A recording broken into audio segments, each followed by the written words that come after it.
અને હવે વાત કરીશું ચોમાસું ટોપ ગેરમાં.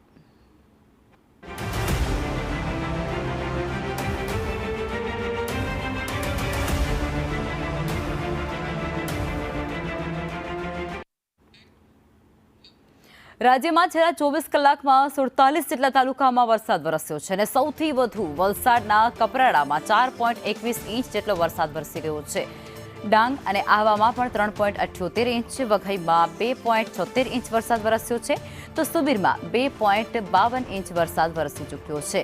ઉમરગામ અને પારડીમાં પણ 2 ઇંચથી ઉપર વરસાદ વરસ્યો છે. વલસાડ અને ખેરગામમાં પણ 2 ઇંચથી વધારે વરસાદ વરસ્યો છે તો વાપીમાં 1.25 ઇંચ, ચીખલીમાં પણ 2.25 ઇંચ અને ધરમપુરમાં 2.5 ઇંચ જેટલો વરસાદ નોંધાયો છે.